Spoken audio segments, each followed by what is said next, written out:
Ready for this? Let's go.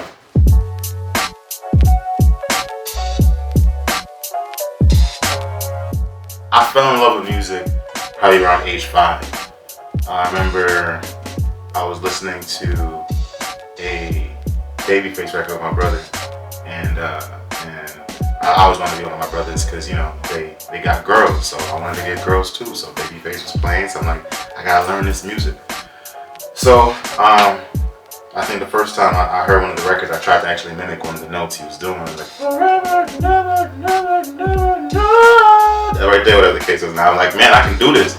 So when I realized that I could actually do it, I guess it heightened me a little bit more on my passion for music. But yeah, I think that was the day I fell in love with music. After that, a bunch of talent shows. And then from there, obviously, more stuff.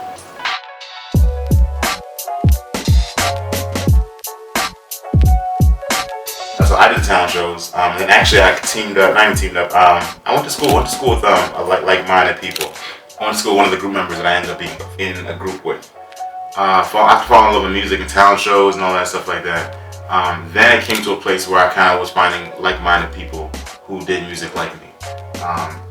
And with that was when I, kind of joined a group. Or first it wasn't really a group, it was kind of just friends that kind of hung out. We sang together, we sang harmony, we sang different things like that together.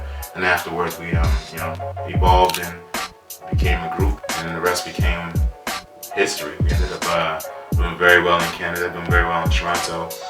We put singles out, did 7 weeks straight on the countdowns on 93.5.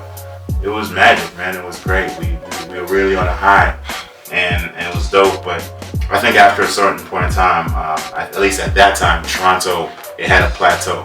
So we could only really do our thing in Toronto for so long until we just kind of felt like we couldn't really go nowhere. So at that point in time, we took it to the south. We took it down to Atlanta, and that's where we ended up meeting up with our manager, who got us our record deal with Ludacris and Def Jam Records with LA In September 22nd. Destroy and rebuild. Disturbing the peace.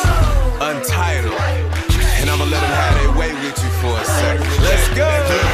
Atlanta was a great environment. Atlanta was it gave me an opportunity, and it gave us as a group an opportunity to kind of see the industry for what it really was and how fast-paced it actually moved. It was great. Getting an opportunity to work with Ludacris, getting an opportunity to work with Shaka Zulu, PK.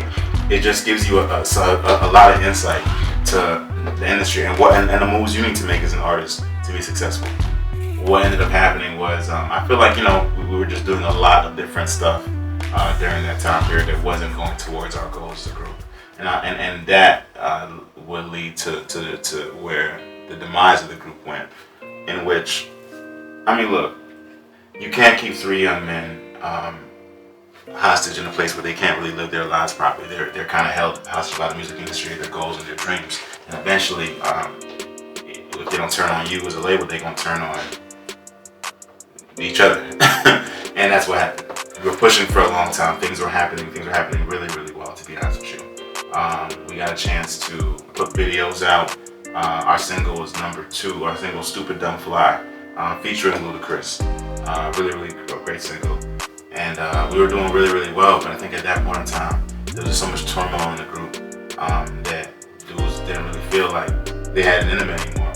In all honesty, the reason I left the group more than anything else was I felt like I had really given my all to the group in regards to just kind of fighting with the label and things like that. And the label rocked with me, which was messed up. Which is the messed up part about it is when the labels ceased and stopped kind of rocking with the group, they came to me separately. And I remember this conversation vividly. Shaka said to me, like, yo, whatever you do, whatever you need, we got you, right? And he didn't really want to say it, but I know what he was saying.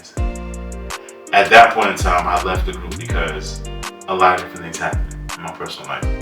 My son was born. Once you want a 25-year-old boy running around Atlanta, you know what I mean? I think that with all those things that happened, it kind of put the pressure on me to stand on my own 2 feet. I'm grateful. For all of it.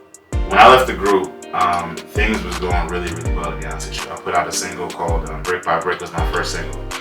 It did really, really well. I had still had a lot of momentum coming from the industry, from being with the group, so things were it was an easy transition for people to kind of accept me and take me.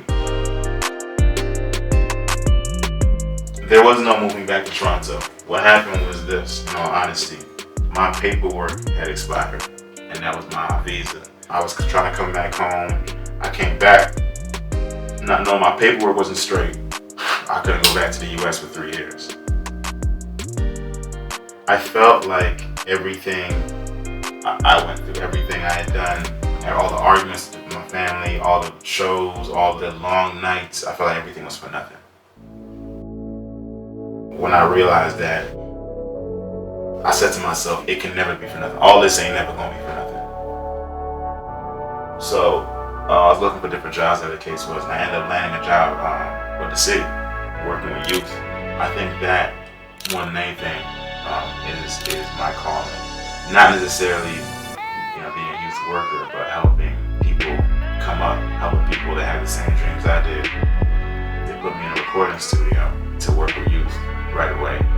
After that, things developed more and more to where they are now. I think that I needed that so that I could get that love back, and I think it's giving me that drive and that passion for what I've been doing now. Now it's just fun, man. The music is getting better and better. My writing is getting better and better. What I'm doing now musically it's a great time right now. R&B is kind of making its way back around. It's just great to hear singing, to hear people actually appreciate that stuff. My career-wise, we'll see how far it goes. You know what I'm saying? We'll see how far. I'm willing to just keep going until people want to keep hearing me. So we'll see how far it goes. I'll tell myself at least 3 different occasions in my life where if I had a little bit more patience, my life could turn out a lot different.